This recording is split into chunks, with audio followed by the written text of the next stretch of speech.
A'udhu billahi minash shaitanir rajim. Bismillahir rahmanir rahim. Inna salata kanat 'alal mu'minina kitaban mawquta. Me të vërtetë namazi është obligim për besimtarët në kohën e caktuar. Kësaj radhe do flasim për namazin e sabahut. Padyshim që namazi i sabahut është një ndër namazet që ne jemi të obliguar si besimtarë moshëritur, moshë madhore, që ta praktikojmë pra ta falim këtë namaz. Namazi i sabahut ka vlerë shumë të madhe. Pejgamberi jon alayhi salatu sallam thotë kush e fal namazin e sabahut është në mbrojtjen e Allahut. Padyshim se lutja e namazit të sabahut përcillet dhe padyshim që namazi i sabahut ka vlera shumë të mëdha. Siç tha dhe pejgamberi alayhi salatu sallam, 2 rekatet të namazit të sabahut, pra sunet, jo farz, kanë vlerë sa çka ka qiell dhe tokë së bashku mi bë bashkë. Namazi i sabahut është e preferuar të falet me xhamat, po pa të mundësi. Po nuk pa të mundësi atëherë të falem edhe në shtëpitë tona, për shkak se pejgamberi alayhi salatu wasalam ka thënë, mos i shndroni shtëpitë juaja në varreza, për shkak se pra duhet të falim ndonjë namaz në shtëpitë tona. Koha e namazit të sabahut fillon prej agimit dhe vazhdon deri afër lindjes së diellit. Namazi i sabahut përbohet prej 4 rekateve, 2 janë sunet dhe 2 janë farz.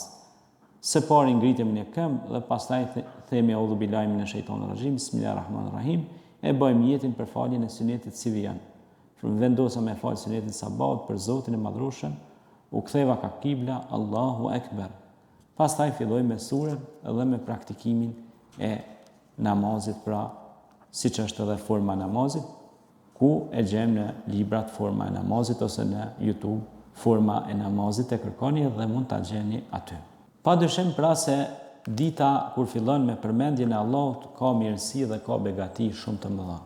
Andaj filloni ditën e juaj me madhërim ndaj Krijuesit nëse doni me pas sukses në punën e juaj, në jetën e juaj të përditshme, me pas vullnet, me pas mbështetje tek Zoti më shumë, për shkak se kush i mbështetet Zotit, Allahu, pra Zoti ka më i mjaftuar atij ose asaj krijese. Prandaj ti disiplinohesh dhe fillon ditën me madhërim ndaj Krijuesit që ka kriju gjithçka, ka kriju ty, ka kriju njerëzit që të rrethojnë, me ata që ti bashkëvepron dhe bashkëpunon.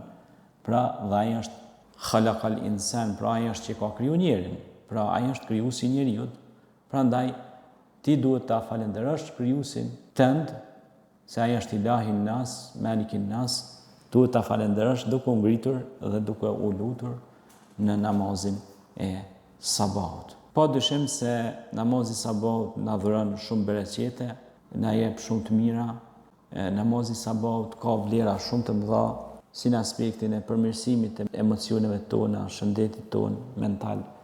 Po ashtu në namaz sabahut, besimtari që ngritet e përjeton edhe agimin e parë dhe të dytin.